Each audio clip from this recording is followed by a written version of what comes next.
Hello, everybody. Welcome to today's live Q&A. It started before I was anticipating it starting, but never mind. Here I am.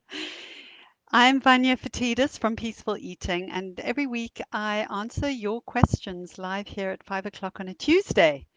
And I'm really happy to be here with you today. It's really warm down here in East Sussex. We're having a lot of heat, which is wonderful. I'm enjoying that. So I wonder how things are in your part of the world. I hope well. All right. So what I'm noticing is I don't have the little red light going on. Anyway, it's telling me it's live, so I'm just going to press on. So today I've got 5 questions for you. Um, just briefly, so that you know whether you want to stay and listen. I'll read out the questions fully in a minute. But just briefly, I'm answering questions about how to be mentally satisfied with what you're eating when you're physically full, how to eat mindfully and intuitively when you're on holiday, if it's okay to eat by the clock, the difference between giving yourself permission to eat everything and cravings, and how to take your first steps away from diet culture. So, as I told you, I'm Vanya Fatidis from Peaceful Eating, where I help people all over the world come to a place of peace, peace. Yes, peas are in there too if you like them. Peace and ease with food and in your body. And actually, I've got some great news for you. I'm going to be running a free training starting on the week for the whole week of the 28th of September. I have put a lot of work into this, and I have got one very special assistant who helps me with all of the tech and design stuff, and it's very exciting because it's all looking so fabulous. So I'm really excited about it. And if you want to have a whole week of really, you know, great information and responsiveness from me in real time, then please do sign up at peacefuleating.co.uk/subscribe. That'll get you onto my main list. And then when I open registration for the event, you will get notified about it. So do hop over there and make sure you're on that list because I have got a lot to share with you, and I really think it's free, but that doesn't mean it's not high value. So I hope to see you there. All right, so let's get on with this week's questions. All right, here's the first one. I was taken to Weight Watchers at 10. Ugh. My mum got special permission as I was officially too young to go. I'm now 52 and have been working on undoing the damage for the last 3 years or so. It's been hard, but I love where I am now. Still aware that my portion sizes are big, but I struggle with being mentally satisfied even though I'm physically full. Any help gratefully received. Thank you so much for asking that question. And I just want to acknowledge you for taking a stand and for spending so far 3 years unraveling all the damage that was done. Let's see, 3 years, you're 52, so 49, you started doing this work on yourself, and you started when you were 10, so that's 39 years of having been pretty much brainwashed into diet mentality. You know, all of the thinking about what, when, how much to eat. You've been thinking hundreds of thousands, millions probably of times over and over and over again, reinforcing the same old messages. So it does take time to let go of the diet mentality. And I really just want to acknowledge your willingness and your courage to do so. And, you know, obviously the proof is there for you already, right? That you feel, in fact, what you say is, I love where I am now. So I hope that that just gives you, you know, the fuel to keep doing the work. And it seems that that is what you're doing. So let's think about what you're asking. The first thing that struck me when I read that was you deciding that your portions are big. You didn't say too big. So that's a step in the right direction. But it just struck me when I saw big portion sizes that you probably are comparing your portion sizes to either other people's portion sizes or what you used to eat or what you think you should be eating. Now, I might be wrong about this. Obviously, everybody who's watching this, I don't really know anything about the people who ask questions. It's very rare that I do. So I know as much as you do about the person who sends me most of the messages, and this one, this one is one of those. So, um, so there's something in there about portion sizes being big that is just making me wonder about why you're saying that. And are you thinking you should be eating less? Because if you're thinking you should be eating less, that is going to be interfering with your ability to A, really eat what you want to be eating what's really satisfying to you. And it's going to get in the way of you really having as much as you want. So I get that you're physically full, and I'm wondering if what you're choosing to eat is what you really want to eat. So often we can be thinking, well, such and such is healthy. It's healthy to eat lots of vegetables. It's healthy to eat lots of fruit. But it might be you don't feel like eating that at that meal or that snack. So I'm wondering whether you are sort of thinking about what's healthy to eat and rather than asking yourself, what is satisfying to eat?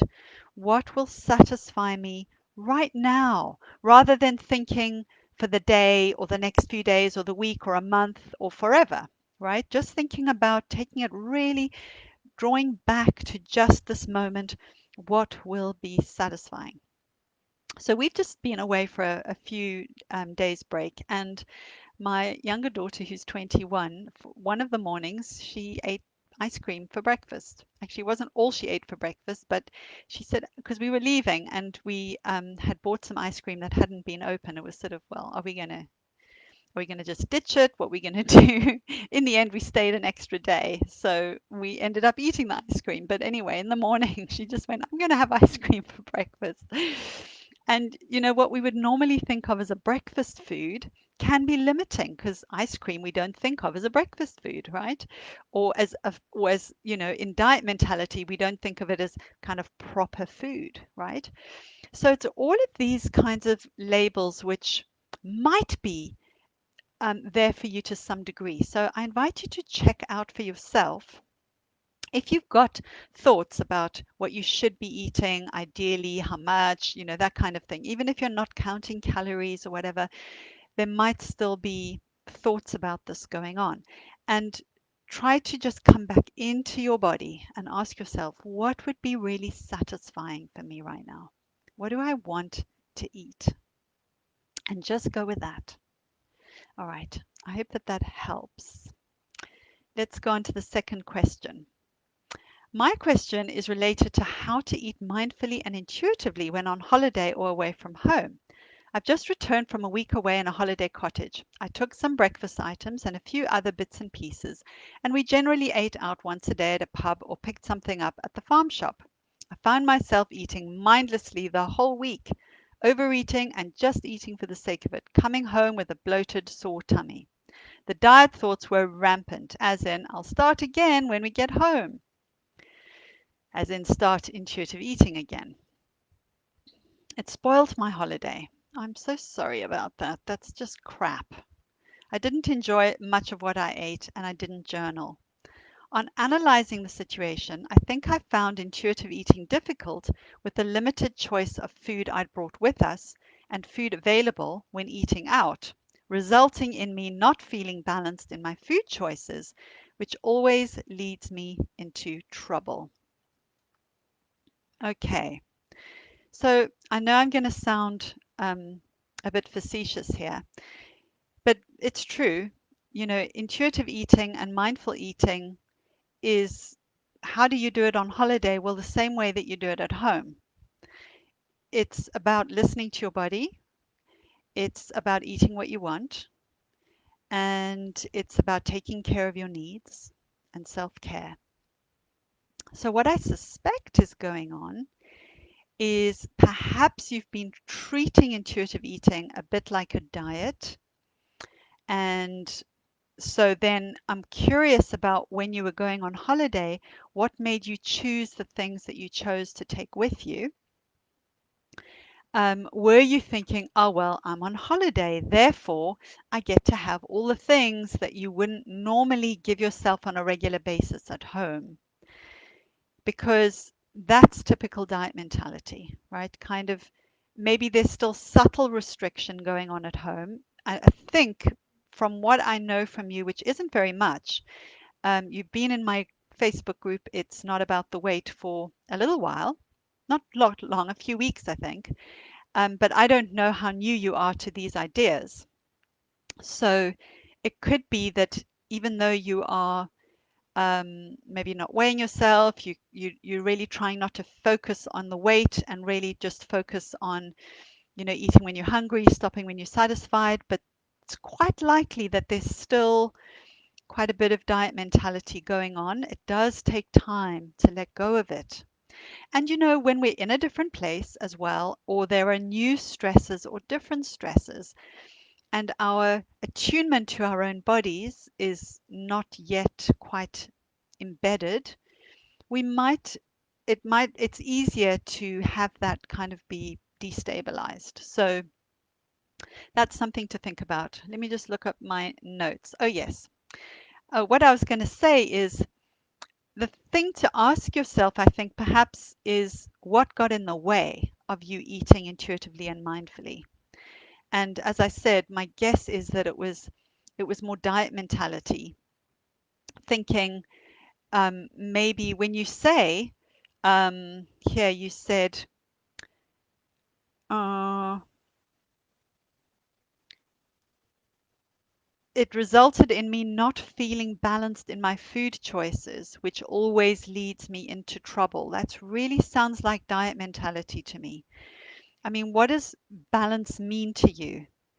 Um, and I know that people people that I work with will sometimes get some way into it, but still have some attachment to what is healthy and what is not healthy, and really trying to, in their minds, have a certain amount of, fruit and vegetables and whole grains or whatever, because that makes them feel safe, right? And then what sounds like what happened to you is because you were eating foods that perhaps I suspect you don't typically give yourself unconditional permission or free reign to have when you're at home, the old, I call it the fuck it switch, was switched. And that is why, as you say, it leads me into trouble. It's because you don't fully give yourself the permission to have those foods. Does that make sense? Look, our aim, and I'm going to talk about this on the next, no, in a couple of questions' time, about unconditional permission to eat. So I'll just listen out for that question, because I'm going to say more about it, but I don't want to repeat myself. So I hope that helps. My guess is there's still diet mentality there. The loss of connection with your own body might have been because of the diet mentality, because of this kind of all or nothing thinking of being on holiday and therefore eating all the things that you wouldn't normally be eating. All right, let me look at the next question. I've been on my healing journey from disordered eating for about a year now, and I want to tell the group, that's my group, It's Not About the Weight, that it does work. Once I've given myself permission to eat everything I want, binging has dropped off dramatically. Still kind of eating by the clock though, and therefore not always that hungry when I eat. I'm wondering if it's okay to do this.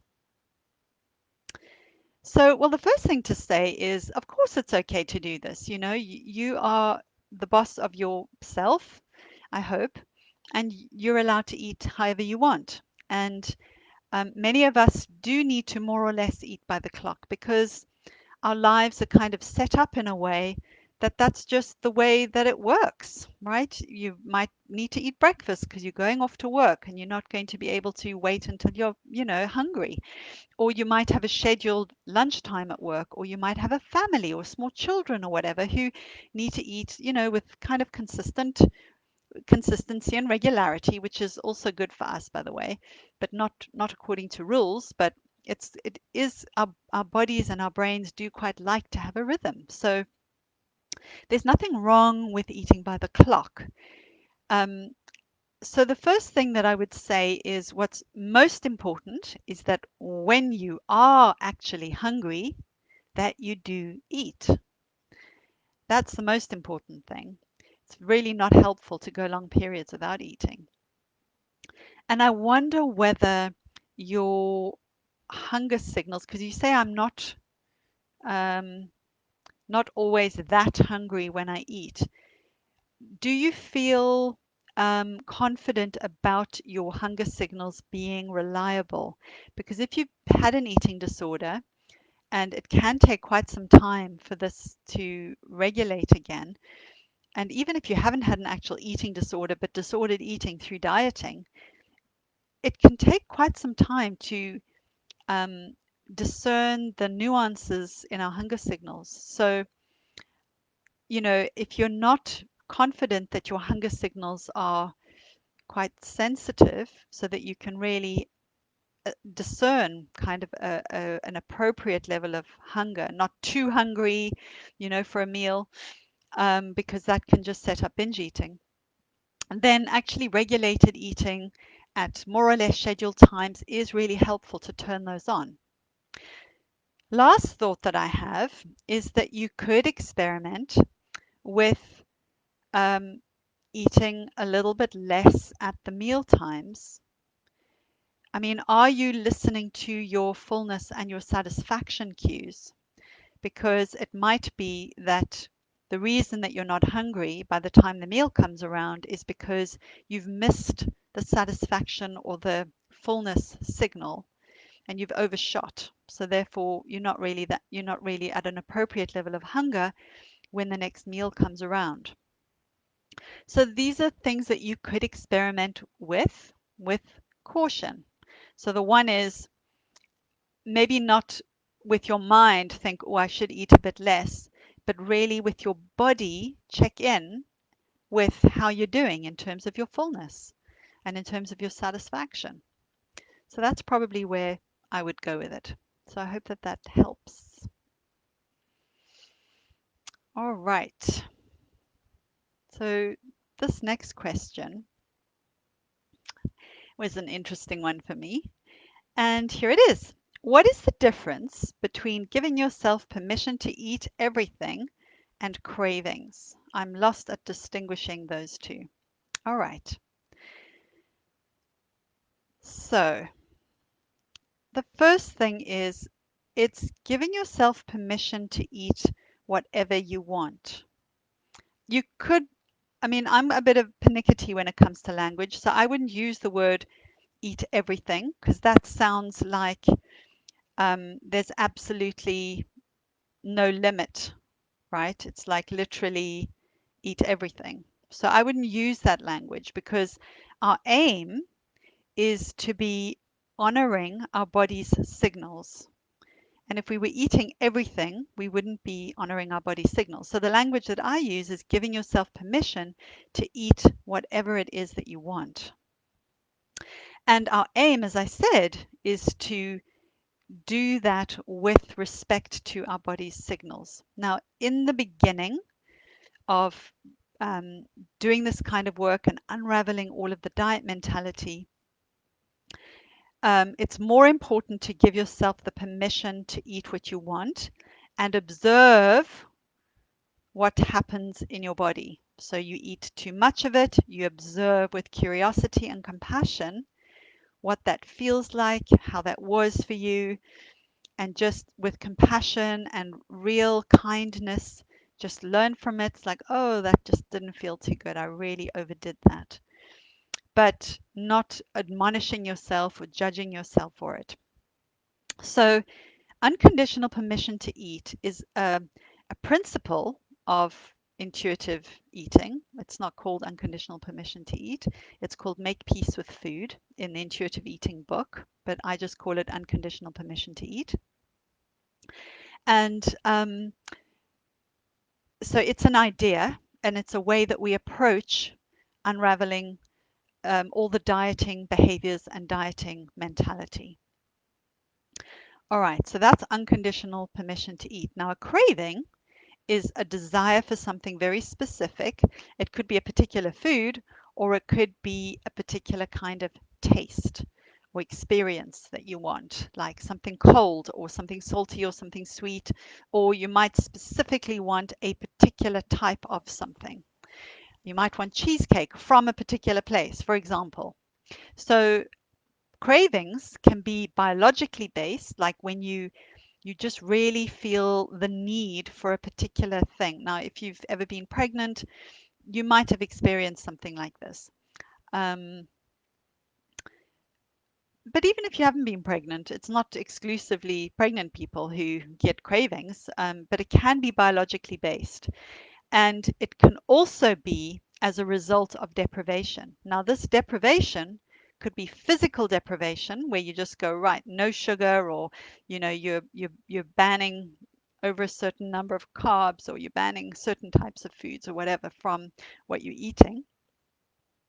Or it could be mental deprivation, which is I shouldn't eat that, I mustn't eat that, I mustn't eat so much of that, etc. So you actually might be eating it, but there's a commentary going on about you shouldn't and it's bad for you and wah wah wah wah wah, all those things.